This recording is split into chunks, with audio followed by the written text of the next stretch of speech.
Good morning, welcome to civil engineering group. आज के इस लेक्चर में आप सबको हम बिल्डिंग प्लानिंग से जुड़ी तमाम जानकारी देने वाले हैं। आज के इस एक ही लेक्चर में आपको बिल्डिंग प्लानिंग से जुड़ी तमाम जानकारी आपके साथ हम शेयर करने वाले हैं। अगर आप फ्रेशर सिविल इंजीनियर हैं तो आपके लिए भी, और अगर आप जो है कॉम्पिटिशन एग्जाम की तैयारी कर रहे हैं तो आपके लिए भी ये लेक्चर बहुत ही महत्वपूर्ण होने वाला है, क्योंकि हमने इसमें टाइप्स ऑफ बिल्डिंग में यूज होने वाले टेक्निकल टर्म्स, प्लान क्या है, एलिवेशन क्या है, क्रॉस सेक्शन क्या है, एटसेट्रा, हर चीज़ों की जानकारी हमने आज के इस लेक्चर में आपको दिया है। तो आई होप, हम आशा करते हैं कि आपको ये लेक्चर पसंद आएगा। लेक्चर अच्छा लगे तो इसे लाइक करें, फ्रेंड के साथ शेयर करें और चैनल को सब्सक्राइब करना नहीं भूलें। तो चलिए स्टार्ट करते हैं आज का लेक्चर, इस उम्मीद के साथ कि आप कुछ सीखेंगे। तो चलिए स्टार्ट करते हैं आज का lecture. Good morning, welcome to civil engineering group. आज के इस लेक्चर में आपको हम बिल्डिंग प्लानिंग के बारे में पूरी जानकारी देने वाले हैं कि जब कोई हम बिल्डिंग को डिजाइन करते हैं, उसका प्लान बनाते हैं, तो किन किन चीजों को ध्यान में रखना चाहिए, चाहे वो रेसिडेंशियल बिल्डिंग हो या फिर कमर्शियल बिल्डिंग हो। तो एक एक चीज के बारे में आपको बहुत डीप जानकारी देने वाले हैं। लेक्चर थोड़ा लंबा होगा, बट आपसे रिक्वेस्ट है कि आप जो है लेक्चर को पूरा देखें, तभी आपको जाके समझ में आएगा। तो आज के इस एक ही लेक्चर में आपको हम बिल्डिंग प्लानिंग के बारे में पूरी जानकारी देने वाले हैं, चाहे टाइप्स ऑफ बिल्डिंग की हो, अकॉर्डिंग टू ऑक्यूपेंसी या according to made of construction या इनके टेक्निकल टर्म्स हो, एटसेट्रा, हर चीजों की जानकारी आपको हम देने वाले हैं। तो चलिए स्टार्ट करते हैं आज का लेक्चर। लेक्चर स्टार्ट करने से पहले आपसे कहना चाहेंगे कि अभी तक अगर आपने मेरे चैनल सिविल इंजीनियरिंग ग्रुप को सब्सक्राइब नहीं किया तो चैनल को सब्सक्राइब कर ले, बेल आइकन को प्रेस कर दें ताकि मेरे चैनल पर आने वाले लेक्चर की नोटिफिकेशन सबसे पहले आपको जाए और आपको लेक्चर मिस ना करें। लेक्चर अच्छा लगे तो लाइक जरूर कीजिएगा, दोस्तों के साथ शेयर जरूर कीजिए। बिल्डिंग प्लानिंग, सबसे पहले हम समझते हैं बिल्डिंग क्या है। देखिएगा, an enclose space covering by roof is known as building. वैसे इनक्लोज स्पेस जो छत से ढके होते हैं क्या कहलाते हैं? बिल्डिंग कहलाते हैं। अब बिल्डिंग कंस्ट्रक्शन का मतलब होता है कि जब हम किसी बिल्डिंग को बनाते हैं तो जिस पर्पस से बनाते हैं, चाहे रेजिडेंशियल पर्पस हो तो रेजिडेंशियल, कमर्शियल पर्पस हो तो कमर्शियल, वो पर्पस को पूरा करे, ठीक है, तो उसको हम बिल्डिंग कंस्ट्रक्शन के नाम से जानते हैं। प्लानिंग ऑफ बिल्डिंग, जैसा कि मैं आपको बता रहा था, मेरा जो है प्लानिंग ऑफ बिल्डिंग का मतलब होता है कि बिल्डिंग के डिफरेंट रूम के साइज एवं उनके लोकेशन को निर्धारित करना, ठीक है, कौन रूम कहां पर होगा, डाइनिंग रूम किधर होगा, ड्राइंग किधर होगा, बेडरूम किधर होगा, ठीक है, एटसेट्रा। तो इन सब चीजों को अरेंज करने का पूरा प्रोसेस मेरा प्लानिंग ऑफ बिल्डिंग कहलाता है। तो इसको आपको समझना होगा, ठीक है। साथ ही साथ एक बात और आपको बताते चले कि जब कोई भी आप काम करते हैं तो आपको एक प्लान तो बनाना ही पड़ता है, बिना प्लान बनाए कोई काम नहीं कर सकते हैं, ठीक है। तो एक सिविल इंजीनियर जब उसके पास कोई काम आता है कि हमको एक कंस्ट्रक्शन यहां बनाना है, उसको साइड दी जाती है, तो फिर उसको पहले प्लान करके देखता है और क्या क्या चीजों को ध्यान में रखना चाहिए, इन सब चीजों के बारे में आपको जानकारी देने वाले हैं। चलिए आगे बढ़ते हैं और देखते हैं technical terms use in building planning. तो बिल्डिंग प्लानिंग में कौन कौन से टेक्निकल टर्म्स है उसको हमको देखना है। देखिए, यहां पर हम दोनों प्रोसेस से सिखा रहे हैं, जैसे कि हम आपको पहले भी बता चुके हैं कि एक तो अगर आप कॉम्पिटिशन एग्जाम की तैयारी करें उसके लिए, और प्लस आप अगर काम करना चाहते हैं तो कैसे करेंगे, किन किन चीजों को ध्यान में रख के करेंगे, इन सब चीजों की जानकारी आपको देने वाले हैं। टोटली जानकारी बस आज की एक लेक्चर में। Technical terms use in building planning. सबसे पहले बात करते हैं अल्टरेशन की, ठीक है। अल्टरेशन का मतलब होता है रद्द बदल, मतलब मकान में रहने वाले की अदला बदली, ठीक है, या फिर उनकी जो है बिल्डिंग की कंस्ट्रक्शन में रूम को जोड़ देना, बरांडा को जोड़ देना, एटसेट्रा, ये सब क्या कहलाता है? अल्टरेशन कहलाता है, ठीक है। अप्रूव्ड का मतलब होता है कानूनी रूप से जब हम बिल्डिंग के पासिंग मैप को पास कराते हैं तो वो क्या कहलाता है? अप्रूव कराते हैं। अथॉरिटी का मतलब होता है जो जिसको पावर दी जाती है अप्रूव करने की, जिसके हाथ में ये पावर दी जाती है कि आप इसको देखिए, जाके वो होते हैं कि अधिकारी आते भी हैं, आप जहां कंस्ट्रक्शन आपका बन रहा है वो देखते भी हैं कि आपने जो मैप दिया है उसके अकॉर्डिंग काम हो रहा है कि नहीं, ठीक है। तो वो जिनको पावर दी जाती है, ठीक है, कानून द्वारा, ठीक है, वो अथॉरिटी पूरी कहलाती है। बेसमेंट का मतलब होता है तहखाना। तो जमीन के नीचे आंशिक रूप से या पूर्ण रूप से बना हुआ कंस्ट्रक्शन क्या कहलाता है? बेसमेंट कहलाता है। ठीक है, अब मेरा अगला है बिल्डिंग हाइट। देखिए कुछ समझना है, बिल्डिंग हाइट किसको कहते हैं? ठीक है, बिल्डिंग हाइट कहां से हम मेजर करते हैं? कई बार ये बहुत सारे कॉम्पिटिशन एग्जाम में पूछ चुका है। ठीक है, तो बिल्डिंग हाइट का मतलब होता है बिल्डिंग से मिली जो रोड या गली होती है, ठीक है, उसके सेंटर से, ठीक है, छत तक की ऊंचाई आपकी बिल्डिंग हाइट कहलाती है। सोलोपी रूफ वाले मकान के लिए बिल्डिंग हाइट गली या रोड के लेवल से बाहरी दीवार की ऊंचाई तक मापी जाती है, जहां तक वहां स्लोप होता है। समझ गए होंगे? तो रोड या गली के केंद्र से छत तक की ऊंचाई क्या कहलाती है? बिल्डिंग हाइट कहलाती है। ठीक है, अगला है मेरा जो है बिल्डिंग हाइट हो गया, बालकोनी छूट गया था। अगला है मेरा बालकोनी। बालकोनी का मतलब होता है बिल्डिंग के बाहर या वॉल के बाहर प्रोजेक्टेड भाग जो आने जाने या बैठने के लिए यूज किया जाता है, क्या कहलाता है? बालकोनी कहलाता है। बिल्डिंग हाइट होता है बिल्डिंग लाइन, ये बहुत महत्वपूर्ण है। इस चीज को, तमाम चीजों को समझने के लिए डिस्क्रिप्शन में हम लिंक देंगे, जिसमें बिल्डिंग बे लॉज पर मेरा लेक्चर है, उसको आप जरूर देखिएगा ताकि वहां से आपको बिल्डिंग बे लॉज समझ में आ जाए। ठीक है, तो बिल्डिंग लाइन की अगर बात करते हैं, बिल्डिंग लाइन का मतलब होता है बिल्डिंग की प्लिंथ से सड़क की ओर वह आउटर लाइन जहां तक आप कानूनी रूप से बिल्डिंग बना सकते हैं, वो क्या कहलाती है? आपको बिल्डिंग लाइन कहलाती है।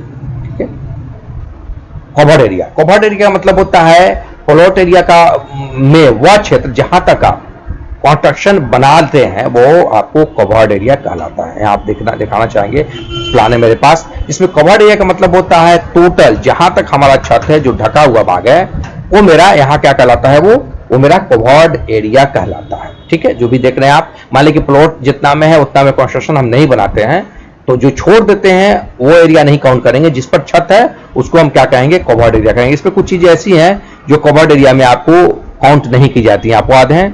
उसको हम आपको बता देंगे कि कौन कौन सा ऐसा है जो आपको कवर्ड एरिया में काउंट नहीं किया जाता है। ठीक है, उसमें आप जो है कवर्ड एरिया में आपको कुआं पहले होता था, कुआं उस पर बनाया हुआ कोई निर्माण कार्य, ठीक है, नर्सरी, जलाशय एवं जो है वो जो है ट्रंक कुंज जो होते हैं, वाटरफॉल, ठीक है, उनको नहीं मापा जाता है। ठीक है, पेड़ के चारों तरफ जो चबूतरा होता है उसको हम नहीं कहते हैं। ठीक है, बेंच वगैरह जो बना होता है बैठने के लिए, उनको भी हम कवर्ड एरिया में मेजर नहीं करते हैं। बाउंड्री वाल बिना मंजिल के अगर है, पोर्टिको बिना ढकी, ठीक है, पोर्टिको बिना ढकी सीढ़ी, जो छज्जा होता है मेरा, वो भी आप कवर्ड एरिया में नहीं आता है। पुलिया, सीवर, ठीक है, ये सब भी कवर्ड एरिया में नहीं आता। तो आपको वो जो है इसको जानना होगा कि कवर्ड एरिया में क्या आता है, क्या नहीं आता, आपको मैंने बता दिया। ठीक है, अब मेरी बारी है छज्जा और सनशेड। छज्जा बिल्डिंग के डोर या विंडो के ऊपर, ओपनिंग के ऊपर कह सकते हैं, वर्षा और धूप से बचने के लिए जो बनाए जाते हैं वो छज्जा कहलाते हैं। ये कई तरह से बनते हैं, इनके अलग लेक्चर हम इस पर देने वाले हैं कि छज्जा का डिजाइन के बारे में आपको बताएंगे हम। ठीक है, detached of building. Detached of building का मतलब होता है वैसे बिल्डिंग जिसके वाल या रूफ आसपास से बने हुए बिल्डिंग से दूर हो, एक दूसरे को छूते नहीं हो, तो डिटेच्ड ऑफ बिल्डिंग कहते हैं। ठीक है, फ्लो एरिया। फ्लो एरिया का मतलब होता है, यहाँ ध्यान दीजिएगा, ये जो एरिया जो अंदर रहने, घूमने, बैठने या सामान रखने के लिए यूज किया जाता है, उसको हम फ्लोर एरिया कहते हैं अंदर में जो। ठीक है, और ये जो वाल है इसको हम क्या कहते हैं? प्लिंथ एरिया कहते हैं। जितना क्षेत्र वाल से ढका हुआ है, ठीक है, वाल जिस पर पड़ा रहता है, ठीक है, जिसको हम यूज नहीं कर सकते हैं क्योंकि वहां वाल होता है, इसको हम प्लिंथ एरिया कहेंगे। और जिस एरिया को हम अंदर में यूज करते हैं उसको हम क्या कहते हैं? फ्लोर एरिया कहते हैं। फ्लोर एरिया में कॉर्पोरेट एरिया भी होता है। कॉर्पोरेट एरिया जैसे आपका बेडरूम हो गया, drawing room, dining room, guest room etcetera, तो कॉर्पोरेट हम बिछा सकते हैं, वो कॉर्पोरेट एरिया होता है। ये आप समझ गए होंगे। प्लिंथ एरिया का मतलब वाल से ढका हुआ क्षेत्र, वो प्लिंथ एरिया कहलाता है। जो एरिया को हम अंदर कवर्ड एरिया के अंदर यूज करते हैं वो मेरा क्या कहलाएगा? वो कहलाएगा मेरा floor area. Floor area ratio इसको निकालना पड़ता है, जिसका फॉर्मूला होता है sum of floor area of all storeys, मतलब जितने भी स्टोरी होंगे सबके फ्लोर एरिया को जोड़ लेंगे और 100 से गुना करेंगे, और प्लॉट एरिया टोटल जो मेरा प्लॉट एरिया होगा उससे हम भाग देंगे, तो फ्लोर एरिया रेशियो मेरा निकल जाता है। ये कई बार ये भी एग्जाम में पूछ चुका है। टेंट और लेज, ठीक है, टेंट और लेज किसको कहते हैं? इसको समझना है आपको। रूम के अंदर बिना कोई वर्टिकल बेस प्रदान किए बनाई गई सामान रखने के लिए चौड़ी शेल्फ टेंडर लेज कहलाती है। याद रखिएगा, बिना कोई वर्टिकल बेस प्रदान किए। इसे आमतौर पर कितना 2 मीटर की हाइट पर बनाया जाता है, साथ ही इसकी चौड़ाई 1 मीटर से ज्यादा नहीं रखी जाती है। ठीक है, टेंडर ऑफ लेज होगा। लॉफ्ट, लॉफ्ट का मतलब होता है 2 लगातार स्टोरी के बीच वह स्थान जो सामान रखने के लिए बने होते हैं, लॉफ्ट कहलाते हैं। आमतौर से ये बाथरूम टॉयलेट की छतों के नीचे बनाकर उसके ऊपर एक और छत डाल दी जाती है। ठीक है, जो स्टोर वगैरह के लिए यूज किया है। मतलब जैसे कि हम क्या करते हैं कि हमारा जो है WC और बाथ की छत को हम 7 फीट पर ही ढाल लेते हैं, उसके बाद फिर जाके फाइनली 11 फीट या 12 फीट जो मेरी बिल्डिंग की ऊंचाई होती है उसको ढाल लेते हैं। तो बीच में हमको जो जगह मिल जाता है टॉयलेट के ऊपर, वो हम सामान रखने के लिए यूज करते हैं। इसी को हम लॉफ्ट करते हैं, कंफ्यूज नहीं होना है। ठीक है, ये लॉफ्ट हो गया। प्लिंथ एरिया, आपको मैंने बता ही दिया कि वॉल से ढका हुआ छत क्या कहलाता है, प्लिंथ एरिया कहलाता है। रूम हाइट, रूम मतलब रूम के फ्लोर से लेकर सीलिंग तक की ऊंचाई, सीलिंग तक की ऊंचाई क्या कहलाती है, रूम हाइट कहलाती है। मैगजीन फ्लोर, मैगजीन फ्लोर का मतलब होता है यह 2 तलों के बीच बना फ्लोर है जिसको रखने के लिए यूज किया जाता है। ठीक है, उसको मैगजीन फ्लोर कहते हैं। इसको कम से कम इसकी हाइट कितनी है, 2.2 मीटर रखनी चाहिए। इस प्रकार इसका फ्लोर का क्षेत्रफल जो ग्राउंड फ्लोर का होगा उसके 1/3 क्षेत्रफल से अधिक मैगजीन फ्लोर का क्षेत्र एरिया नहीं होना चाहिए। ओपन स्पेस, जो खुला स्थान हमारा होता है उसको ओपन स्पेस प्लॉट का वह क्षेत्र जिस पर कोई निर्माण कार्य नहीं हो और आसमान दिखाई पड़ता हो, ओपन स्पेस, या उसको ओपन टू स्काई कहते हैं। रॉ हाउसिंग, रॉ हाउसिंग का मतलब होता है पंक्तिबद्ध भवन, मतलब एक श्रेणी में ये मकान बने होते हैं। इसको ऐसे कह सकते हैं आसपास से जुड़े मकानों पंक्तिबद्ध जिसके सामने तथा पीछे खुला स्थान होता है, इसके बीच रिक्त स्थान छोड़े जाते हैं, रॉ हाउसिंग कहलाते हैं। मतलब एक ही तरह से बने होते हैं, चारों तरफ इनके जगह छोड़ा जाता है, बिल्कुल रॉ में बने होते हैं, रॉ हाउसिंग कहते हैं। अभी जितना भी हम आप कल्पना करते हैं हम मॉडर्न सिटी की, तो वो हम लोग रॉ हाउसिंग में बनाती है, देखने में भी सुंदर लगेंगे, अच्छे लगते हैं। ठीक है, सर्विस रोड, सर्विस का मतलब होता है जब कोई बंगलो है या फ्लैट्स हैं, ठीक है, वहां चौलागढ़ में तो नहीं है, वहां पर क्या होता है कि मेन रोड के पीछे, बिल्डिंग के पीछे एक रोड बनाई जाती है जिसमें जो है बिजली की लाइन, टेलीफोन लाइंस, ठीक है, इसके सीवर वगैरह के पाइप वगैरह बिछाए जाते हैं, तार बिछाए जाते हैं, ताकि देखने आगे से जाइएगा तो बिल्कुल सब कुछ साफ सुथरा लगता है बिल्डिंग के। अब पीछे में पूरा सिस्टम होता है जिस रोड को हम क्या करते हैं, सर्विस रोड कहते हैं, सर्विस रोड। ठीक है, set back line, set back line क्या होता, मतलब क्या होता है इसका? सेट बैक लाइन का मतलब होता है कि जो टाउन की अथॉरिटी द्वारा प्लॉट निर्धारित किया गया है, ठीक है, तो वो लाइन जिसके बाहर किसी प्रकार का कंस्ट्रक्शन हम नहीं बना सकते हैं, वो मेरा सेट बैक लाइन कहती है। जहां तक ऑथराइज हमने परमिशन दिया बनाने का वहां तक हम बनाते हैं, ठीक है, उसके आगे हम नहीं बढ़ सकते, वो मेरा सेट बैक लाइन कहलाती है। स्टोरी, एक फ्लोर लेवल से दूसरे फ्लोर के ऊपर या फ्लोर के लेवल तक की दूरी को हम लोग स्टोरी कहते हैं। एक फ्लोर से लेकर दूसरे फ्लोर की दूरी स्टोरी कहलाती है। लेन, लेन का मतलब होता है कोई भी सड़क, गली, रास्ता, सीढ़ी, कैरेजवे, पैसेजवे, पैदल पथ एक्सेट्रा, जहां पर मतलब ऐसे कह सकते हैं जहां से पब्लिक कानूनी रूप से चलने का अधिकार रखती है, उसे हम लेन कहते हैं। ये यहां पर वर्तमान में बने एवं भविष्य में बनने वाले सभी लेन आते हैं। ठीक है, अभी जो बने हो ये बाद में बने हो। स्ट्रीट लेवल, स्ट्रीट लेवल का मतलब होता है कि गली, सड़क या पथ के केंद्र पर एलिवेशन किसी निर्धारित तल से समानांतर प्लॉट जिसकी गली या सड़क पर होता है उसके केंद्र से इसका मतलब होता है, इसको हम स्ट्रीट लेवल कहते हैं। ठीक है, स्ट्रीट लाइन, गली या सड़क या पथ की बाउंड्री लाइन को हम लोग स्ट्रीट लाइन कहते हैं। ठीक है, यार्ड, ग्राउंड लेवल पर किसी बिल्डिंग एवं उसके बाउंड्री वाल के बीच खुला भाग यार्ड कहलाता है। जैसे देख लीजिएगा यहाँ पर है, तो यहाँ पर आप यहाँ पर जो है तो ये बाउंड्री वाल जो मेरा है, यहाँ तक तो पूरा मेरा खत्म हो गया, मानते हैं सिंगल लाइन को हम बाउंड्री वाल दे देते हैं। तो यहाँ पर देखिएगा, यहाँ तो यहाँ मेरा खुला स्थान इधर इधर बच जाता है, यहाँ भी बचा है थोड़ा सा, तो यहाँ भी बचा है, इस पोर्शन को हम क्या करते हैं, यार्ड कहते हैं। अब हम बात करते हैं प्रिंसिपल ऑफ प्लानिंग, प्लानिंग के सिद्धांत के बारे में। ठीक है, इसमें है प्रोस्पेक्ट एस्पेक्ट है, ग्रुपिंग है, प्राइवेसी है, रूमिनेस है, फ्लेक्सिबिलिटी है, सैनिटेशन, इकोनॉमी है। ठीक है, बहुत सारी चीजें हैं, इसको एक एक करके एक्सप्लेन करके आपको समझाने वाले हैं कि प्रोस्पेक्ट का क्या मतलब। प्रोस्पेक्ट का मतलब होता है किसी बिल्डिंग के कंस्ट्रक्शन के बाद बाहर की ओर से तथा अदर साइड की ओर से बिल्डिंग का एलिवेशन किस प्रकार दिखे, लेंथ एवं उसकी हाइट का रेशियो क्या है, और उस पड़ोस के बिल्डिंग के एलिवेशन से इसका क्या संबंध है, इसका निर्धारण प्रोस्पेक्ट के सब्जेक्ट में आता है। एस्पेक्ट का मतलब होता है, ठीक है, ये इसको आपको अच्छे से समझना होगा कि एस्पेक्ट का मतलब होता है कि किसी बिल्डिंग का एस्पेक्ट से मतलब यह है कि बिल्डिंग की बाहर की दृश्य कैसी है, बाहर से बिल्डिंग के ऊपर प्रकृति का क्या प्रभाव है, जैसे धूप है, वर्षा है, सनसेट है, ठीक है, इसके अलावा प्रकृति का जो एडवांटेज है वो अधिक से अधिक प्राप्त करना और हानियों से बचाना है, ठीक है, ये आपको एस्पेक्ट के संबंध में सब्जेक्ट में आता है। जैसे विंटर के मौसम में जो है किसी जो है मकान का साउथ एस्पेक्ट अधिक लोकप्रिय होता है, जबकि समर के पीरियड में कष्टदायक होता है, उसका अपोजिट होता है, ठीक है।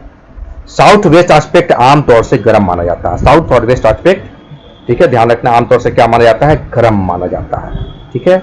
साउथ वेस्ट एस्पेक्ट आपका जो है गर्म माना जाता है, जबकि नॉर्थ एस्पेक्ट आरामदेह और ठंडा होता है। नॉर्थ एस्पेक्ट याद रखना है। और नियंत्रित प्रकाश का भी एस्पेक्ट है, प्रकाश भी जो है, रोशनी भी सूरज की जो आती है नियंत्रित आती है। द बिल्डिंग के विभिन्न कंपोनेंट्स का अरेंजमेंट करते समय हमको लिविंग रूम को नॉर्थ एस्पेक्ट में, लिविंग रूम को हमको कहां रखना है, नॉर्थ एस्पेक्ट में रखना है, ठीक है। नॉर्थ ईस्ट या साउथ ईस्ट दोनों में रख सकते हैं, एस्पेक्ट में रख सकते हैं।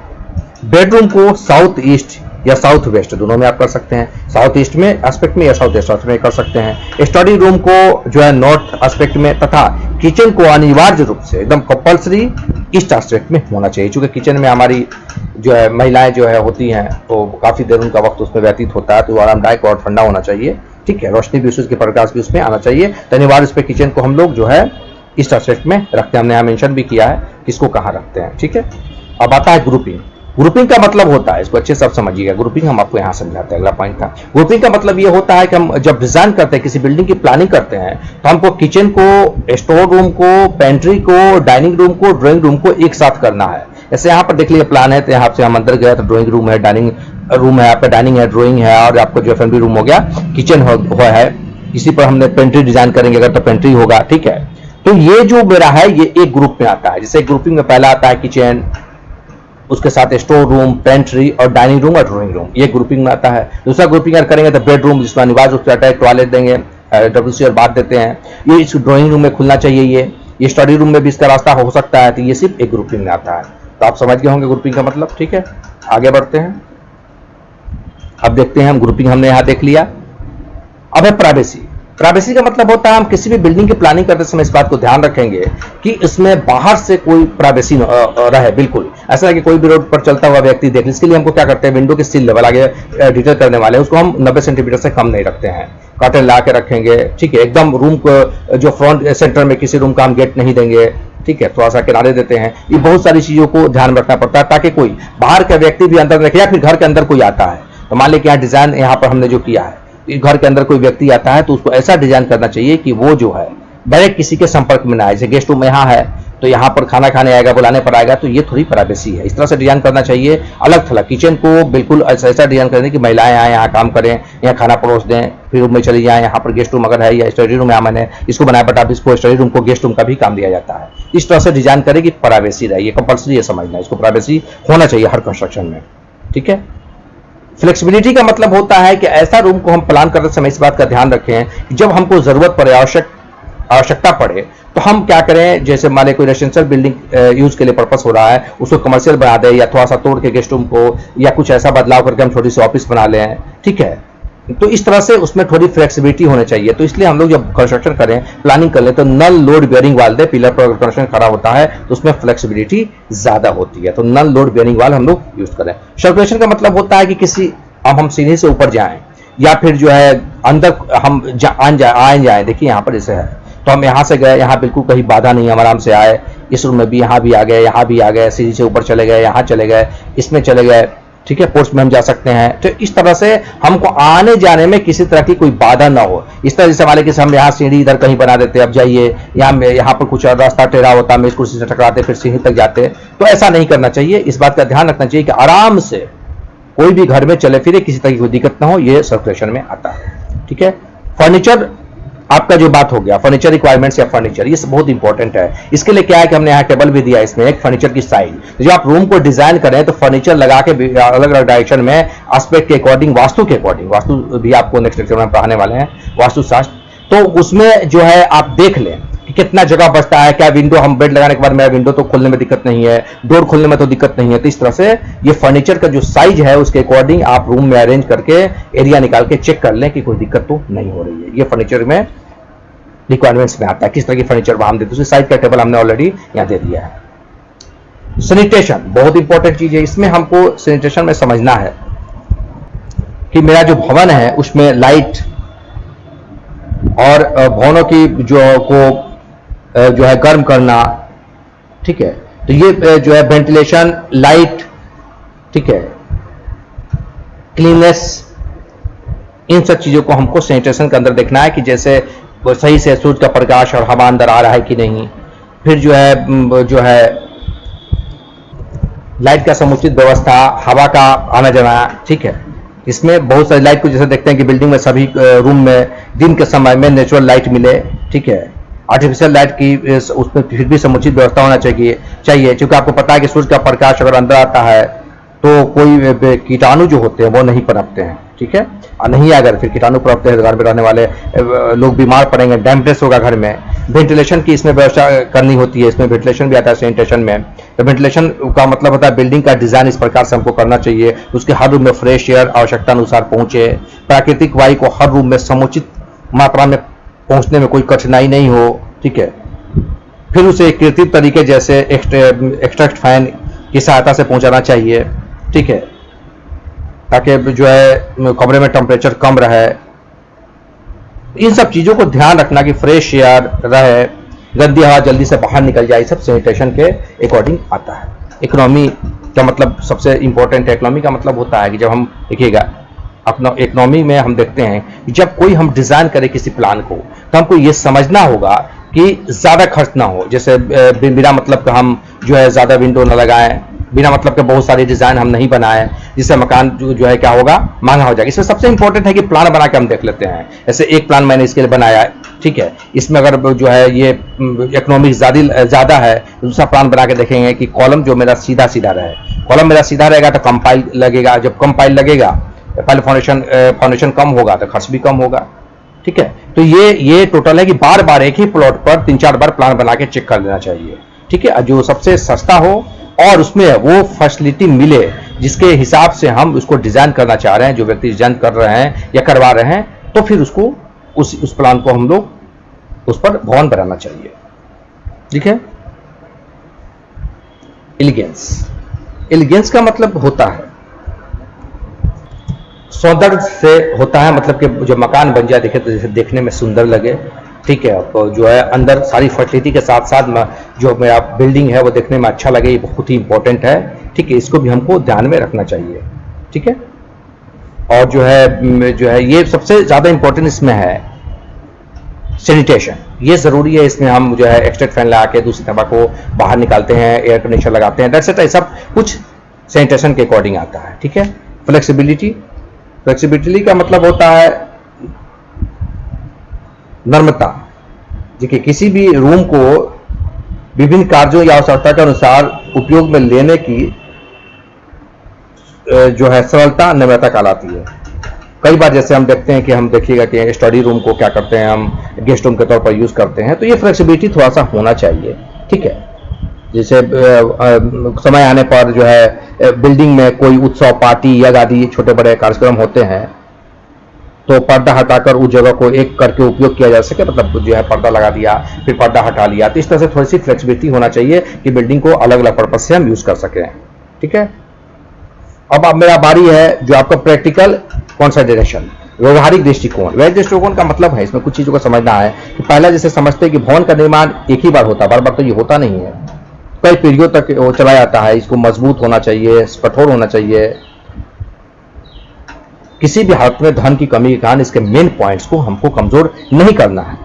भवन में रहते रहते कई बार रद्द-बदल की भी, अल्टरेशन की भी आवश्यकता होती है, इसको भी ध्यान में रखना है, ठीक है। भवन की सुंदरता उसका कैसा लगे, देखने में कैसा लगे, इन सब चीजों को ध्यान रखना है। भवन में स्वच्छता, रोशनी, हवा का भी होना चाहिए, पानी जो यूज कर रहे हो आसानी से कैसे बाहर निकले, ड्रेनेज सिस्टम पूरा टोटल हर चीजों को हमको प्रैक्टिकल कंसिडरेशन में देखना होता है। एस्पेक्ट हम आपको ऊपर बताया था, यहाँ बता दें कि ड्राइंग रूम को हमने लिख भी दिया, नॉर्थ ईस्ट और साउथ ईस्ट एस्पेक्ट में बनाते हैं, बेडरूम को ईस्ट जो है साउथ ईस्ट और साउथ वेस्ट में बनाते हैं। इसको जानना बहुत जरूरी है। आपको जब भी आप कोई भी प्लानिंग करेंगे तो इसको ध्यान में रख के, एस्पेक्ट को ध्यान में रख के करेंगे, इस रूम को कहाँ बनाना है, ठीक है। इंडियन स्टैंडर्ड के अकॉर्डिंग इसको हम आपको पढ़ा रहे हैं। किचन को ईस्ट एस्पेक्ट में अनिवार्य रूप से आपको बनाना है, ठीक है। बात करते हैं बिल्डिंग प्लानिंग की। थोड़ा सा हम यहाँ पर और भी मन था कि और डिटेल में इसको करें, बट हम थोड़ा शॉर्ट लेके चल रहे हैं। कारण यह है कि लेक्चर बहुत लंबा हो जाएगा, 1 घंटा का हो जाएगा, जिसको आप देखिएगा नहीं, तो इसमें स्किप कीजिएगा जिससे आपको समझ में नहीं आएगा। बहरहाल बिल्डिंग प्लानिंग की बात करते हैं तो बिल्डिंग प्लानिंग में सबसे बड़ी चीज आप देखिएगा कि है प्लान।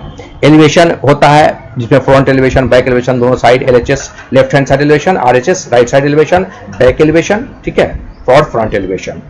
क्रॉस सेक्शन हो गया आपका और लॉन्गिट्यूडिनल सेक्शन हो गया। प्लान का मतलब जैसा कि आप देख पा रहे हैं, इसको हम प्लान करते हैं। इसमें हमको रूम की लंबाई चौड़ाई, डोर कहां पर है, खिड़की मेरा किधर है, ठीक है, कौन रूम किधर है, लोकेशन उनका कहाँ है, वो सब यहाँ पर हमको प्लान से समझ में आ जाता है। एलिवेशन से हमको ये समझ आता है कि बिल्डिंग देखने में कैसा लगेगा, सामने से, बैक से या फिर दोनों साइड से। ये एलिवेशन बनाने में हमको क्लियर होगा। तो जब हम पासिंग मैप बनाते हैं तो प्लान, एलिवेशन, सेप्टिक टैंक का पूरा detail, specification, site plan, layout plan, key plan, ठीक है, जो है ओपनिंग, शेड्यूल ऑफ ओपनिंग, इन सब चीजों को बनाते हैं। Foundation detail, septic tank detail, trace plan, इन सब चीजों को हम पासिंग मैप में बनाते हैं। आगे के लेक्चर में आपको हम एक पूरा पासिंग मैप दिखाकर समझाने वाले हैं। तो समझ गए एलिवेशन से आप क्या समझते हैं। क्रॉस सेक्शन जैसे यहाँ से हम एक्स वाई यहाँ काट दिया, यहाँ काट देंगे तो सेक्शन से हमको पूरा पता चलता है कि फाउंडेशन में कौन सा है। मान लीजिए आप काम करा रहे हैं तो आपको मुंह से कोई जाके नहीं बोलेगा कि आपको क्या कैसा क्या देना है। पहले प्लान, बड़े बड़े जब काम होते हैं बड़े बड़े साइट पर तो क्या होता है, प्लान बनता है, प्लान के बाद सब कुछ सेक्शन तैयार होता है, लॉन्गिट्यूडिनल सेक्शन, क्रॉस सेक्शन, इससे हम समझते हैं। जब सेक्शन हम यहाँ से मानते हैं एक्स वाई हमने काट दिया तो हम दीवार कटेगा तो हमको वाल कटेगा तो हमको पता चलेगा कि कौन सा फाउंडेशन इसमें दिया हुआ है, कितने स्टील बार प्रोवाइड किए गए हैं, और डिटेल सेक्शन में होता है, ठीक है। और लॉन्गिट्यूडिनल सेक्शन का मतलब होता है कि हम यहाँ से यहाँ काट के यहाँ तक देख लिया, फिर यहाँ से हम इधर आ गए, फिर यहां से ऐसे काटा, ठीक है, फिर ऊपर चले गए ऐसे काटा, ये लॉन्गिट्यूडिनल सेक्शन है। तो ये plan, elevation, total all elevation, cross section और लॉन्गिट्यूडिनल सेक्शन बनना चाहिए। ये जब बनेगा इसको देखी के ही इंजीनियर आगे काम करवाते हैं, तो ये कंपल्सरी बनता है। प्लान आपको यहां दिखा के समझा भी रहे हैं हम। अब हम बात करते हैं यहाँ arrangement of room, there purpose. Room का अरेंजमेंट उनके पर्पस के हिसाब से हम कैसे करेंगे उसके बारे में हम यहाँ पर टोटली आपको अच्छे से समझाने वाले हैं और बात करने वाले हैं। फिर आगे चलेंगे और उसको अच्छे से हम रेजिडेंशियल, कमर्शियल जो भी मेरी बिल्डिंग है उसको हम समझेंगे। सबसे पहले हम बात करते हैं आप बेडरूम की, ठीक है। तो बेडरूम हमारा जो है शयन कक्ष जिसको हम कहते हैं, वो कैसा होना चाहिए, कहां बनाना चाहिए। तो बेडरूम जो है दो तरह के बनते हैं, एक बेडरूम, एक मास्टर बेडरूम। तो बेडरूम में सबसे पहला पॉइंट अनिवार्य रूप से जिस एस्पेक्ट में आपको ही बताया है कि किस एस्पेक्ट में बनना, उस एस्पेक्ट में बनाना तो है, ठीक है। साथ ही साथ उसमें एक दीवार, बेडरूम की एक वाल जो है बाहर की ओर जरूर खुलना चाहिए, जिससे फ्रेश एयर और जो है फ्रेश एयर और रोशनी, लाइट अंदर आ सके। साथ ही साथ इसमें अनिवार्य रूप से आपको बेडरूम में टॉयलेट अटैच होना चाहिए। आज के इस मॉडर्न युग में तो अटैच होता ही होता है, एक टॉयलेट WC और बाथ अटैच होना चाहिए। इसका एक वाल बाहर की ओर खुलना चाहिए। कभी भी देखिए यहाँ पर मैंने डिजाइन किया बेडरूम के, इसका वाल बाहर की ओर हमने दिया है, क्यों, क्योंकि हम विंडो को बाहर लगा सकें, ठीक है। गेस्ट रूम, गेस्ट रूम का मतलब होता है वो रूम जहां पर हम आने वाले अतिथि को सम्मान के साथ रखते हैं, ठीक है, वो मेरा गेस्ट रूम कराता है। तो बेडरूम की साइज 100 स्क्वायर फीट से कम नहीं होना चाहिए किसी भी हाल में नहीं, और उसका वन लेंथ 9 फीट से कम नहीं होना चाहिए। इसको भी समझते थे। हालांकि हम इसका साइज हम आपको इंडियन स्टैंडर्ड ने जो निर्धारित किया साइज हम का टेबल दिए हुए वहां पर आपको जाके समझाने वाले हैं, तो हम साइज नहीं बताएंगे, ठीक है। गेस्ट रूम अतिथि का रूम जिसमें गेस्ट आके रहते हैं, इनको डिजाइन कभी भी घर के बाहर ही ओर करना चाहिए ताकि प्राइवेसी बनी रहे। ऐसे देखिएगा स्टडी रूम, कभी कभी हम स्टडी रूम से भी हम लोग गेस्ट रूम का काम ले लेते हैं, तो स्टडी रूम यहाँ है, इसको हम गेस्ट रूम का भी काम ले सकते हैं इससे। तो ये स्टडी रूम को बाहर साइड में, मकान के बाहर साइड में बनवाना चाहिए, ठीक है। किचन को अंदर की ओर बनाना चाहिए, लेकिन इसका भी याद रहे कि किचन का भी एक वाल बाहर की ओर खुलना चाहिए ताकि इसमें फ्रेश एयर आए, इसमें एक्सट्रैक्ट फैन की व्यवस्था होनी चाहिए ताकि गर्म हवा, दूषित हवा बाहर निकल जाए, ठीक है। समुचित लाइट की इसमें व्यवस्था होना चाहिए, ठीक है। स्टोर रूम किचन से लगा होता है, इसमें हम किचन का जो है कच्चा सामान रखते हैं या RHY कोई भी सामान उसमें हम रखते हैं, उसको हम स्टोर रूम कहते हैं। पेंट्री का मतलब होता है जैसे किचन, स्टोर, पेंट्री और डाइनिंग, ये चारों एक ग्रुप है। तो पेंट्री में पका हुआ खाना जहां पर हम रखते हैं उसको हम क्या कहते हैं, पेंट्री रूम कहते हैं। डाइनिंग रूम, जहाँ पर जैसे ये देख लीजिएगा, यहाँ बैठ के हम यहाँ जहाँ खाते हैं उसको हम क्या कहते हैं, डाइनिंग रूम कहते हैं। ड्राइंग रूम, जहाँ पर परिवार वाले बैठते हैं, सोफा लगा होता है, टीवी लगी होती है, जहाँ पर एक साथ बैठ के टीवी देखते हैं, ठीक है, बैठते हैं, बातचीत करते हैं, उसको रूम को हम क्या कहते हैं, डाइनिंग रूम कहते हैं। इसको फैमिली रूम भी हम कहते हैं, ठीक है।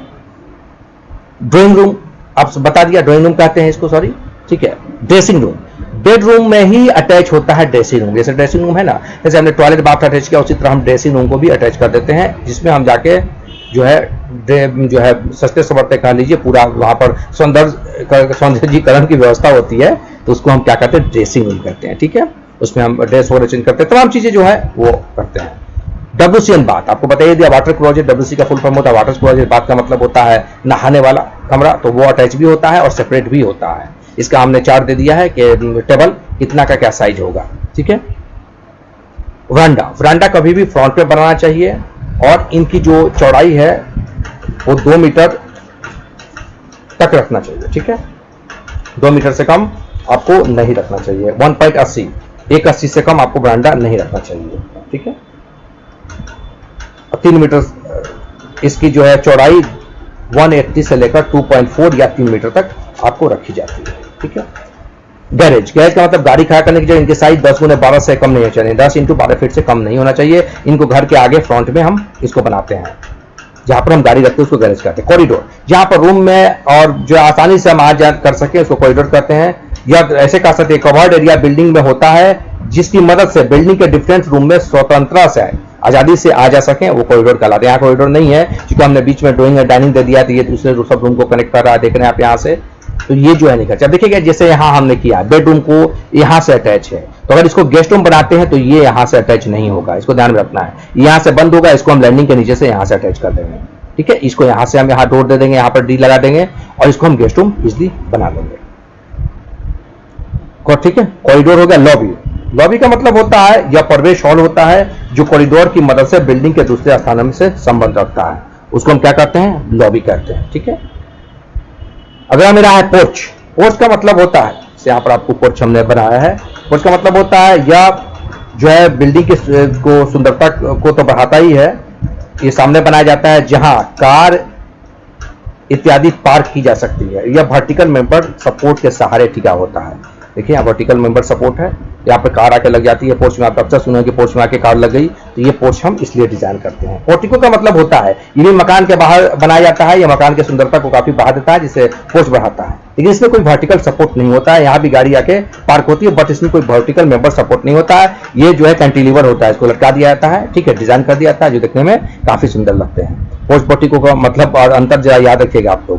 बॉक्स रूम, यह वह रूम है जो इसका बॉक्स रूम का कोई भी वाल बाहरी दीवार की तरफ बाहर की तरफ नहीं होना चाहिए। जैसे कि बॉक्स रूम आप यहाँ नहीं बना सकते, यहाँ बना सकते हैं, क्योंकि इधर भी वाल इधर भी, मैंने कोई भी उसकी बॉक्स रूम का दीवार बाहरी वाल ना हो, इसमें हम कीमती सामान रखते हैं, उसको हम बॉक्स रूम कहते हैं। स्टडी रूम, जहां पढ़ते हैं वो हमको स्टडी रूम कहलाता है, पढ़ने लिखने का सामान होता है, सेल्फ होता है, इसमें बुक्स वगैरह होती है, ठीक है। कई बार हम लोग स्टडी रूम को जो है गेस्ट रूम के तौर पर भी यूज करते हैं। स्टेयरकेस, ये बिल्डिंग का बहुत महत्वपूर्ण हिस्सा है, क्योंकि इसी के सहारे हम एक स्टोरी से दूसरे स्टोरी पर जाते हैं। इसको भी आसानी से डिजाइन करना चाहिए। हमेशा सबसे ज्यादा डॉग लेग स्टेयर को यूज करना चाहिए, चढ़ने में आसान होते हैं, फर्स्ट फ्लाइट और सेकंड फ्लाइट।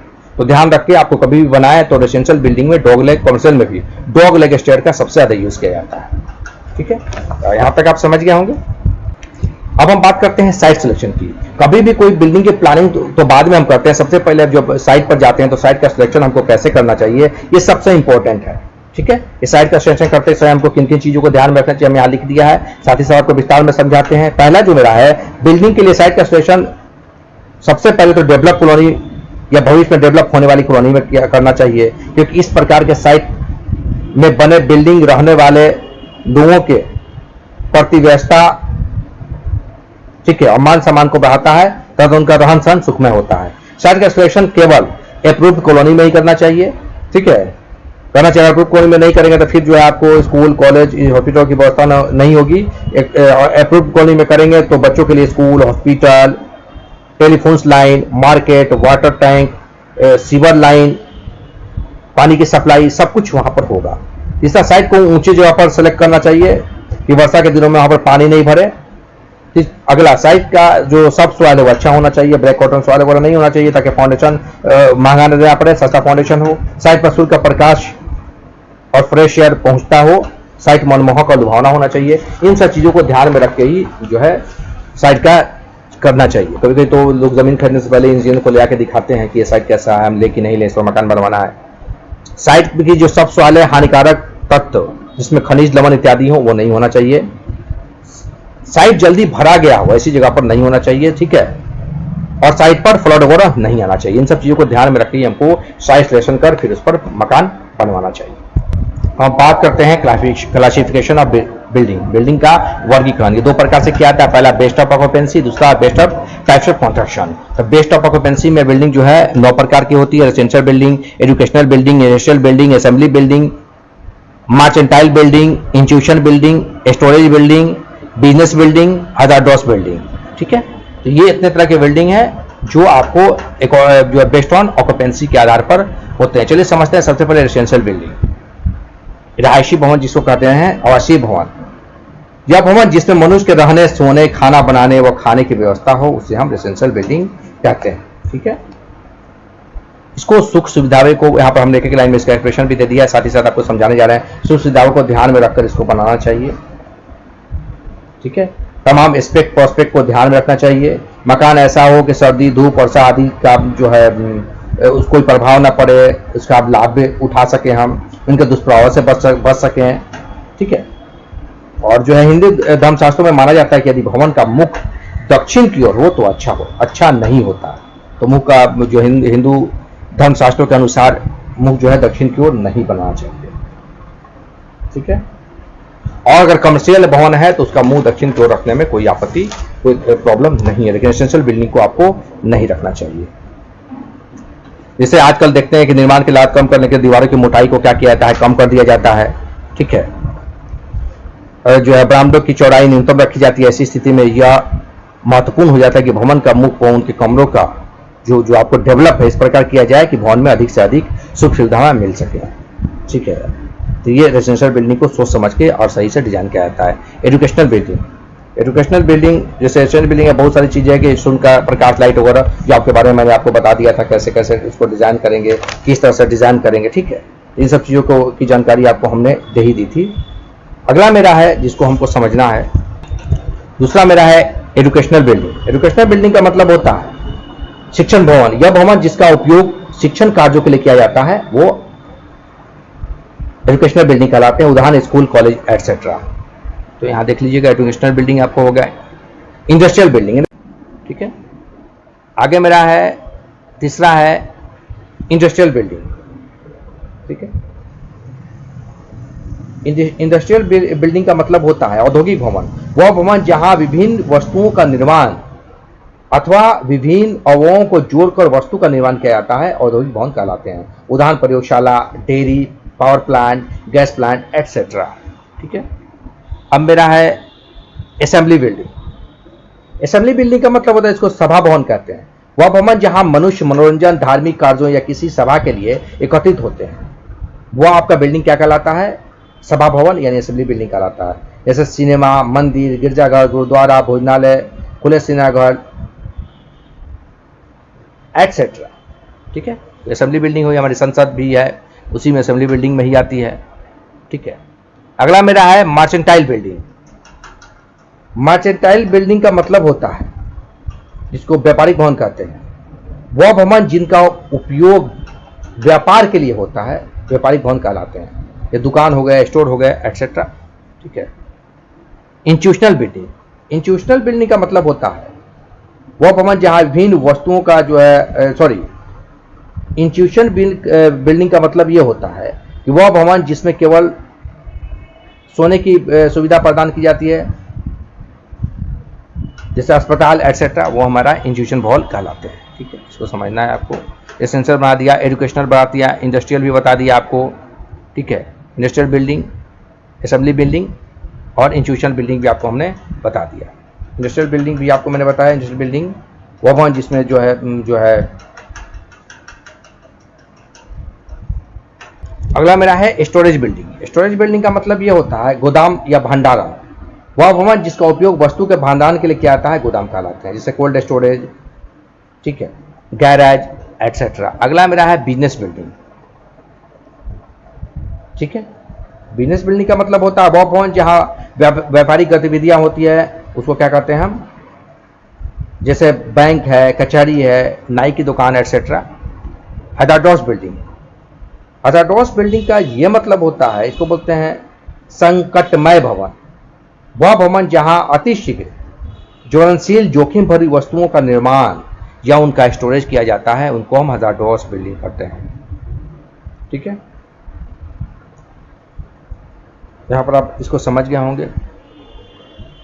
डोरमिटोरियस बिल्डिंग, इसका मतलब ये होता है कि वैसे भवन जिसमें सिर्फ सोने की व्यवस्था होती है। ठीक है, होटल का मतलब होता है वैसे भवन जिसमें हम सोने और खाने दोनों की, रहने और सोने खाने की व्यवस्था होती है, उसको हम होटल कहते हैं।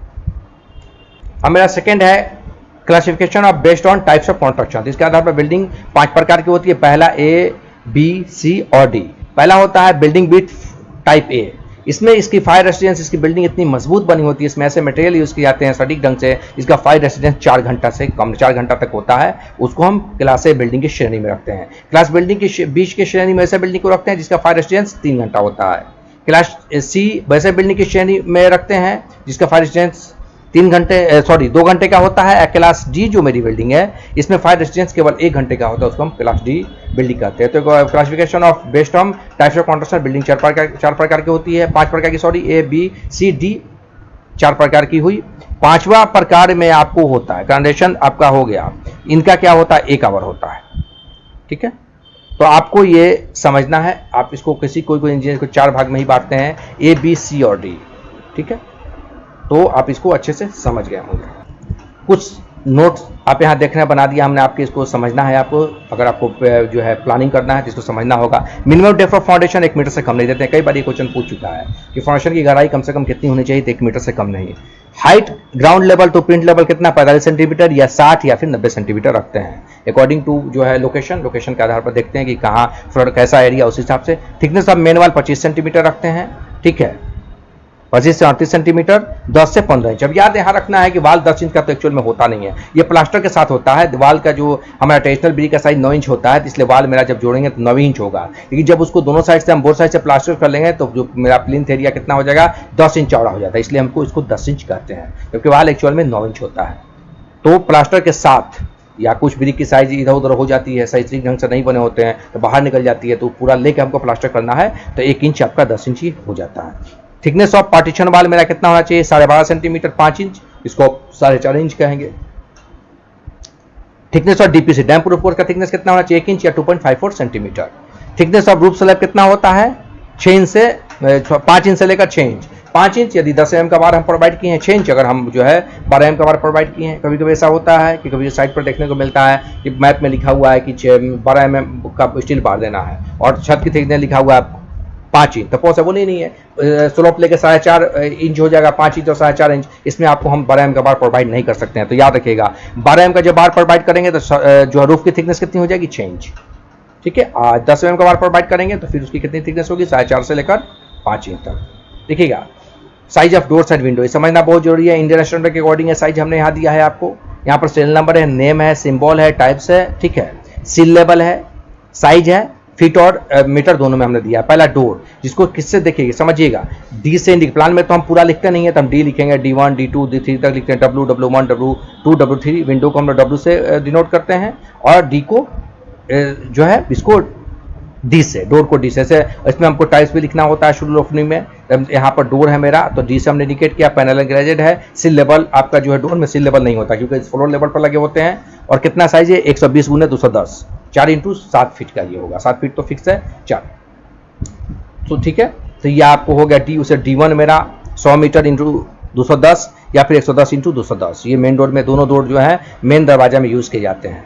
ठीक है, और जो है ये जो रूम आपका है 3.5 फीट × 7 फीट, ये आपका जो हो गया ये बेडरूम में यूज किए जाते हैं। 110 ये 110 × 210 भी मेन रोड में और 120 × 210 भी मेन रोड में यूज किए जाते हैं। ठीक है, अब बेडरूम में भी यूज किए जाते हैं सेकंड वाले, ये डी नहीं, D1।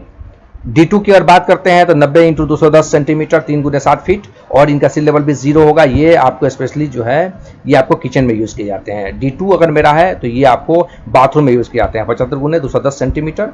ठीक है, इस तरह विंडो W, पैनल ग्लेजेड 90 सील इनका देखिए, यहाँ सील आ गया, मतलब फ्लोर से कितना ऊपर है, 90 सेंटीमीटर, 150 × 120, 5 × 4 फीट। ठीक है, 120 गुने दूसरा जो W1 होगा, W2 और W1 और W2 भी वेंटिलेशन हमने 60 गुने 45 सेंटीमीटर का दिया, ठीक है। फीट में भी हमने मेंशन किया है, तो आप यहाँ से इसको नोट कर लेंगे और बिल्कुल याद कर लेंगे। ये आप जब याद रहेगा तो यह बिल्डिंग का जो है डिजाइन कर पाएंगे। अगला मेरा है size of room in residential building. ये बहुत इंपॉर्टेंट है, इंडियन स्टैंडर्ड के अकॉर्डिंग ये साइज आपको मैंने दिया है। किस रूम का कितना साइज होना चाहिए याद नहीं है तो आप प्लानिंग कर ही नहीं पाएगा। बिल्डिंग की प्लानिंग करने के लिए आपको साइज याद होना ही चाहिए। जब साइज याद होगा तभी आप वहां पर प्लान कर पाएंगे। इसको आप याद कर लेंगे, हमने मेंशन कर दिया है। नेम ऑफ रूम हो गया, all dimension, length and breadth, maximum metre, HIG high हो गया, मीडियम हो गया, लो हो गया, तीनों में मेंशन किए हैं। इसको एक एक करके पढ़ के समझाएंगे तो लेक्चर बहुत लंबा हो जाएगा। एक पॉइंट को हम यहाँ समझा देते हैं। पहला, ड्राइंग रूम आपका देख लीजिए, 7.2 मीटर इंटू 5.5 मीटर या 5 मीटर इंटू 4.2 मीटर, ये स्टैंडर्ड साइज हो गया। मीडियम साइज होगा 4.5 मीटर इंटू 4 मीटर या 4.2 इंटू 3.6 मीटर, ये आपका हो गया। लो साइज होगा 3.5 मीटर इंटू 3 मीटर। फिट में भी याद दिया है आपको 15 feet into 13 feet, 9.5 metre square इसका फ्लोर एरिया आपका हो गया, ठीक है, मिनिमम फ्लोर एरिया। उस तरह से ड्राइंग रूम, बेडरूम को देख लेते हैं। तो बेडरूम कितना है, 4.8 metre into 4.2 metre, standard size 4.6 into 3.6 हो गया, लो हो गया 3.5 into 3 metre, 15 feet into 11 feet, ठीक है। ये हाई में स्टैंडर्ड वाले को हमने हाई में मेंशन कर दिया है, 9.5 मीटर स्क्वायर इसका भी फ्लोर एरिया। इस तरह से गेस्ट रूम है, ऑफिस है, किचन है, ठीक है। यहाँ स्टोर रूम में मैं कुछ देर छोड़ दे रहा हूँ इसको, ताकि आप यहाँ से इसका स्क्रीनशॉट लेके इसको नोट कर लेंगे। यहाँ स्टोर रूम है, पेंट्री है, WC आपको है, वाटर क्लोजेट कंबाइंड भी है और जो है सेपरेट भी है। ड्रेसिंग रूम आपका है, बाथ हो गया सेपरेट हो गया, WC सेपरेट हो गया, बॉक्स रूम आपका दिया है, गैरेज दिया है, सर्वेंट रूम दिया है और पोर्च। इस सब की साइज यहाँ पर आपके लिए मैंने यहाँ मेंशन कर दिया है। यहाँ से स्क्रीनशॉट लेके इसको आप नोट कर लेंगे, बहुत ज़रूरी है, ये आपके पास होना ही चाहिए, तभी जाके आप इसको जो है डिज़ाइन आप कर पाएंगे। तो आपको मैंने अच्छे से दिखा दिया, यहाँ समझा भी दिया कि आप इसको स्क्रीनशॉट लेके नोट कर लेंगे, ठीक है। चलिए आगे बढ़ते हैं। अभी बहुत सारी चीज़ें और भी जानना है, इसलिए स्किप नहीं कीजिएगा, बने रहिए मेरे साथ लेक्चर में। ओरिएंटेशन हो गया, ओरिएंटेशन आपको मैंने इसको समझा ही दिया। सनसेट हो गया, नेचुरल सनसेट होता है, आर्टिफिशियल सनसेट होता है, तो इसको ज़्यादा डीप में हम नहीं जाएंगे। ओरिएंटेशन में कुछ चीज़ें हैं जो आपको पहले भी हमने बेडरूम का डिज़ाइन में आपको हाँ मैंने बता दिया था, जो सब ओरिएंटेशन के अकॉर्डिंग आती हैं। सूर्य की रोशनी के अनुसार आपका जो अगर ओरिएंटेशन की हम बात करते हैं तो नेचुरल हो गया, आर्टिफिशियल हो गया, जिसमें ध्यान रखना है कि सनलाइट अगर नहीं होते हैं तो बहुत सारी बीमारी पनपती है, तो कैसे उसको हम ओरिएंटेशन करें, इस पर अलग से हम एक लेक्चर दे देंगे। यहाँ पर समझ लिए नेचुरल आपका सनसेट हो गया, आर्टिफिशियल हो गया, इस पर एक लेक्चर देके हम पूरा एक ग्राफ के साथ एक जो है बना के आपको अच्छे से समझा देंगे। ओरिएंटेशन को इतना समझिए कि रूम में प्रकाश को सही से आना, लाइट को सही से आना, एयर को सही से आना, ये सब इसमें आता है। वास्तु के हिसाब भी इसी में है कि जो है मकान के जो मेरा मुख है, मेन है, उसको कि दक्षिण को नहीं रखना चाहिए, जी रेजिडेंशियल बिल्डिंग है तो एटसेट्रा। यहाँ पर समझना है फैक्टर अफेक्टिंग बिल्डिंग ओरिएंटेशन। तो ओरिएंटेशन, बिल्डिंग ओरिएंटेशन को इफेक्टिव करने वाले क्या क्या जो है प्रभावित करने वाले कारक जो आपको हो गए हैं, सोलर लाइट हो गया, विंड डायरेक्शन हो गया, रेन हो गया और लोकेशन ऑफ बिल्डिंग हो गया। सोलर लाइट का मतलब होता है सूर्य का प्राकृतिक प्रकाश, स्वास्थ्य के लिए अधिक लाभदायक होता है। प्रायः सूर्य की किरणें जो है आती हैं घर में, ठीक है, जिससे जो है सांझ में जो है सूर्य की धूप फिर मकान में प्रविष्ट होती है, शाम के समय में फिर निकलते वक्त और सूरज डूबते वक्त, ठीक है, ये हो गया। इसका भी प्रभाव पड़ता है। वह हवा, तो चूँकि हवा किस तरफ से अधिक बहती है, उस और भवन का आगे खुला स्थान छोड़कर भवन का निर्माण करना चाहिए। जो है प्रातः 8 महीने हवा इधर से चलती है, आपको ध्यान रखना है वीडियो में। 8 महीने हवा किधर से चलती है, हवा दक्षिण पश्चिमी दिशा, ठीक है, दक्षिण पश्चिमी दिशा में तरफ चलती है। शेष 4 महीने जब सर्दी होती है तो हवा का रुख अधिकतर उत्तर पूर्व की तरफ रहता है, लेकिन इस 4 महीने में जो है हवा जो का आवश्यकता बिल्कुल नहीं होती है। तो इस बात को ध्यान में रखते हुए भवन का को डिज़ाइन करना चाहिए, ठीक है। तो आपको बता दिया हवा किस डायरेक्शन में किस ओर बहती है। अब हम बात करते हैं रेन। तो भवन का आयोजन बनाने के लिए वर्षा को ध्यान में, वर्षा की तीव्रता का ज्ञान होना आवश्यक है कि जिस एरिया में आप डिज़ाइन कर रहे हैं वर्षा कितनी होती है। भवन का जो रूम का डिज़ाइन इस प्रकार हो कि उसके कमरे में बैठने से वर्षा ऋतु का आनंद लिया जा सके, देखा जा सके वर्षा को, ठीक है। इन सब चीज़ों को ध्यान में रखना है। लोकेशन ऑफ बिल्डिंग, ये बहुत ज़रूरी है कि जो है इसमें संक्षेप में हम ऐसे कह सकते हैं कि खिड़कियों को जो है पूर्व, दक्षिण, पश्चिम दिशा में स्थित होना चाहिए, जिससे प्रातः व शाम में ठंडी धूप भवन में प्रवेश कर सके। बाहर जैसे उष्णकटिबंधीय क्षेत्रों में भवन में आराम का काम करने के लिए निर्धारित कमरा उत्तर पूर्वी दिशा में होना चाहिए। उत्तर पूर्वी दिशा में हम रखते हैं। भवन का मुख्य प्रवेश द्वार उत्तर पूर्व दिशा में स्थित होना चाहिए। किस दिशा में होना चाहिए? उत्तर पूर्व दिशा में स्थित होना चाहिए, क्योंकि उत्तर के पूर्व की ओर भवन उसी एंगल के अक्षांश पर रहे जिस अक्षांश पर नगर पृथ्वी की भूमध्य रेखा को सापेक्ष बसता है। जैसे Delhi 28.40 degree, Mumbai 20 degree, Calcutta 22.5 degree अक्षांश पर है। ठीक है, चलिए आगे बढ़ते हैं। Classification of residential building. तो डिटैच्ड हाउस जो वर्गीकरण करते हैं हम रेसिडेंशियल बिल्डिंग को, तो 4 भाग में: detached house, semi detached house, block और फ्लैट्स और अपार्टमेंट्स हाउस और चॉल और रॉ हाउस। ठीक है, सबसे पहले हम बात करते हैं इसमें डिटैच्ड हाउस। डिटैच्ड हाउस का मतलब होता है बंगला। बंगला गिरी का ही जो है बंगला। ठीक है, अधिकांश ये एक मंजिला होता है, बंगलो जो मेरा होता है। ठीक है, लेकिन आजकल ये 2 मंजिला भी बनते हैं। एक मंजिल भवन में सभी कमरे एक ही भूतल पर होते हैं। इसमें नौकरों के लिए रहने के लिए अलग कमरा बना होता है। ठीक है, मतलब समानता जो है परिवार पर सदस्यों के संख्या, उनकी उम्र तथा उनकी विशेष आवश्यकताओं पर निर्भर करता है। इसको हम लोग क्या कहते हैं? डिटैच्ड हाउस कहते हैं। ये सेपरेट होता है, बिल्कुल महंगे होते हैं। ये इसको बंगलो जो आपका हो गया वो एक से उदाहरण है। इसमें आपको सेमी में वो होता है कि एक मंजिला भी हो सकता है, 2 मंजिला भी होता है। इस श्रेणी में भवनों की एक कॉमन दीवार दोनों ओर 2 भवन इकाइयों में बनी होती है। कॉमन वाल एक बनी होती है। अब हो गया ब्लॉक और फ्लैट्स। तो एक ही तल पर एक से अधिक परिवारों को रहने के लिए बनाई गई रिहायशी फ्लैट्स, रिहायशी भवन क्या फ्लैट्स कराती है। फ्लैट्स ऐसी जमीन पर बनाए जाते हैं जहाँ जमीन बहुत महंगी तथा आबादी अधिक होती है। एक ही फ्लैट में प्राय 2 कमरे, एक रसोई घर यानी 1 BHK या 2 BHK होते हैं। ठीक है, फ्लैट में कमरे की संख्या अधिक भी हो सकती है, कम भी हो सकती है, डिपेंड करता है कि फ्लैट आप कैसा लेता है, 1 BHK, 2 BHK, 3 BHK जैसा भी होता है। ठीक है, इसमें लिफ्ट भी लगी होती है। इमारत का जो है ब्लॉक से अगर लिफ्ट, इसी को हम लोग ब्लॉक ऑफ फ्लैट्स कहते हैं। माने एक फ्लैट नहीं होगा, कई सारे फ्लैट्स हो गए, लिफ्ट वगैरह लगी होगी।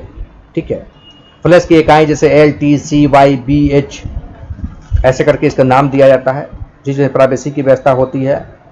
ठीक है, एक जो फ्लैट्स में वाहन आदि को खड़ा करने के लिए पर्याप्त जो है पार्किंग भी बनाया जाता है। ठीक है, चॉल और रॉ हाउस अगला मेरा पॉइंट है। चॉल और रॉ हाउस। इस श्रेणी में भवन में प्रत्येक तल पर बहुत सी रहने वाली इकाइयां एक दूसरे से लगी होती हैं। एक ही साथ सड़सठ के मकान बने होते हैं, इसको रॉ हाउस कहते हैं। ठीक है, इनके पीछे बरामदे भी होते हैं। ठीक है, तो ये काफ़ी घने होते हैं, जिनको हम चॉल और रॉ हाउस कहते हैं। ये छोटे छोटे होते हैं, इनकी हाइट कम होती है, एक साथ बने होते हैं। ठीक है, तो ये इनको हम चॉल कहते हैं। नाम सुने होंगे, चॉल में हम रहते हैं, बड़े बड़े शहरों में चॉल वगैरह या रॉ हाउस बने होते हैं। ये एक साथ बने होते हैं क्रमबद्ध ढंग से। ठीक है, और इनकी हाइट कम रखी जाती है। सबसे इंपॉर्टेंट देख लिए रिक्वायरमेंट्स ऑफ बेडरूम। किस किस व्यक्ति के लिए कितना बेडरूम होना चाहिए, ये डाटा बहुत ही जरूरी है, तभी आप प्लानिंग कीजिएगा। लेक्चर लंबा जरूर हो रहा है, बट मेरे साथ बने रहें। फैमिली मेंबर हो गए, सिंगल बेड हो गया, डबल बेड हो गया। तो ओनली वाइफ और हस्बैंड है तो सिंगल बेड आपका 2 होगा, एक डबल बेड होगा, चल जाएगा। ओनली वाइफ और हस्बैंड है और प्लस एक बच्चा है तो एक आपका सिंगल बेड। ठीक है, एक डबल बेड। ठीक है, ओनली आपका जो है वाइफ और हस्बैंड और 2 बच्चे हैं तो 2 हो गया, 2 सिंगल बेड, एक डबल बेड। ओनली आपका जो हो गया वाइफ और हस्बैंड प्लस 3 चिल्ड्रन तो एक जो है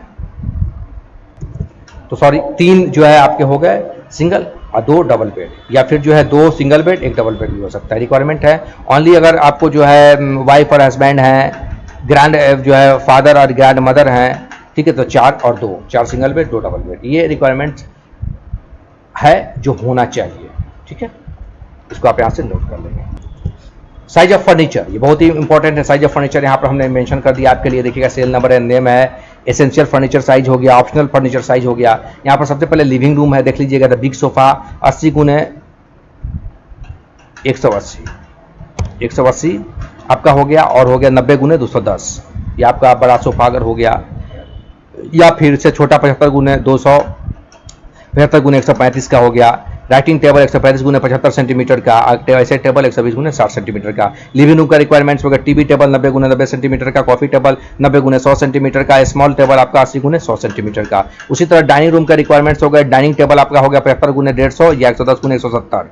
डाइनिंग चेयर 45 गुने 45 सेंटीमीटर का, सब सेंटीमीटर में यहाँ मैंने मेंशन कर दिया है। उसी तरह बेड, अगर साइड बेड की बात करते हैं तो बेड साइड टेबल की 60 गुने 30 सेंटीमीटर, स्मॉल ड्रेसिंग टेबल 45 गुने 90। ठीक है। बेडरूम अगर की बात अगर करते हैं यहाँ पर तो डबल बेड साइज 135 गुने 200 या 150 गुने 200। ठीक है। सिटिंग चेयर आपका होगा 90 गुने 200 का। ठीक है। आपका हो गया ये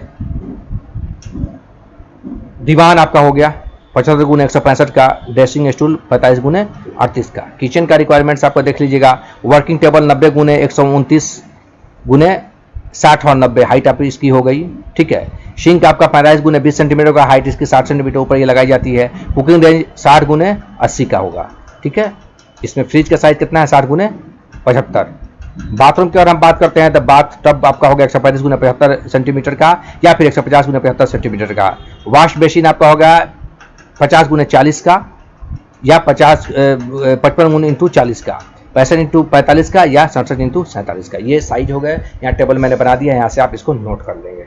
तो जैसे कि मैंने कहा था आपको, आज के एक ही लेक्चर में हमने आपको बिल्डिंग की प्लानिंग कैसे करें इसके बारे में पूरी जानकारी दे दी। हम आशा करते हैं कि आपको अच्छा लगेगा। अच्छा लगे तो लाइक कीजिए, फ्रेंड के साथ शेयर कीजिए। शिकायत या सुझाव के लिए आप मुझे कमेंट कर सकते हैं।